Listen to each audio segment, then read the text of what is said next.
Canada கியூபெக்கில் கடந்த 4 ஆண்டுகளாக வாழ்க்கையை கட்டியெழுப்பிய குடும்பம் ஒன்று நாடு கடத்தப்படும் அபாயத்தில் சிக்கியுள்ளது. மோனிகா கொலின் சில்வா மற்றும் அவரது கணவர் கியூபெக்கில் தொடர்ந்து பணியாற்றி வருகின்றனர்.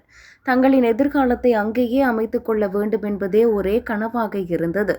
ஆனால் இந்த வாரம் அவர்களின் பட்ட மேற்படிப்பு பிந்தைய வேலை அனுமதி விண்ணப்பம் ஒரு புள்ளியால் நிராகரிக்கப்பட்டதை தொடர்ந்து உடனடியாகவே வேலை நிறுத்தி நாட்டை விட்டு வெளியேற வேண்டிய நிலை உருவாகியுள்ளது.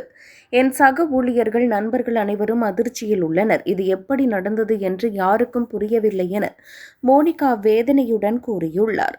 மெக்சிகோவைச் சேர்ந்த மோனிகா தனது மகள் விக்டோரியாவை கர்ப்பமாக இருந்தபோதே பாதுகாப்பான மற்றும் வரவேற்கும் நாடு என்ற நம்பிக்கையுடன் கனடாவை நோக்கி பயணிக்க முடிவு செய்தார்.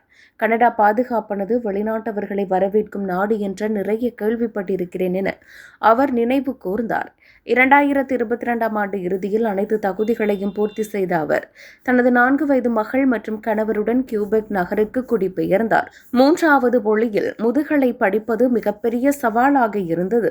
ஆனாலும் நான் வெற்றி பெற்றேன் என மோனிகா கூறியுள்ளார். கனவுகளை சிதைத்த ஒரே புள்ளி, கடந்த மே மாதம் முதுகலை பட்டம் பெற்ற பிறகு வாழ்க்கையில் ஒளி தெரிந்ததாக மோனிகா நினைத்தார். தனது துறையில் வேலை கிடைக்காததால் 2 பள்ளிகளில் குழந்தைகள் பராமரிப்பு சேவையில் பணியாற்ற தொடங்கினார். ஆனால் ஜனவரி 26 அன்று வந்த தகவல் அந்த நம்பிக்கையை முற்றிலுமாக உடைத்தது. பட்ட மேற்படிப்பு பிந்தைய வேலை அனுமதி விண்ணப்பம் நிராகரிக்கப்பட்டதாக அவருக்கு அறிவிக்கப்பட்டது. உடனடியாக அவர் மற்றும் அவரது கணவர் வேலை நிறுத்த வேண்டும் எனவும் விரைவில் மெக்சிகோ திரும்ப வேண்டியிருக்கும் என்றும் தெரிவிக்கப்பட்டது. இந்த அனுமதிக்கு பிரெஞ்சு மொழி தேர்வில் 4 பகுதிகளில் தேர்ச்சி பெற வேண்டும்.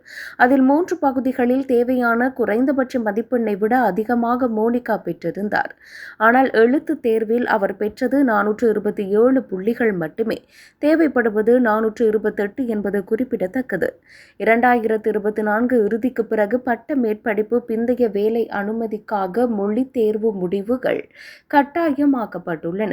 மோனிகாவுக்கு மீண்டும் தேர்வு எழுத வாய்ப்பு இருந்தாலும் அதற்கான கட்டணம் நூற்றுக்கணக்கான டாலர்களாக இருப்பதால் தற்போதைய பொருளாதார சூழலில் அது சாத்தியமில்லை என அவர் கூறுகிறார். வாடகை செலுத்துவதற்கே சிரமப்படுகிறோம். மெக்சிகோ திரும்புவதற்கான விமான டிக்கெட் பணம் எங்கே என அவர் கேள்வி எழுப்பியுள்ளார். மொழி தகுதி அவசியம் என்பதை புரிந்து கொள்வதாக கூறும் மோனிகா, இடைக்கால அவகாசம் அல்லது வேலை தொடர அனுமதி வழங்கி இருக்கலாம் என ஆதங்கம் வெளியிட்டுள்ளார்.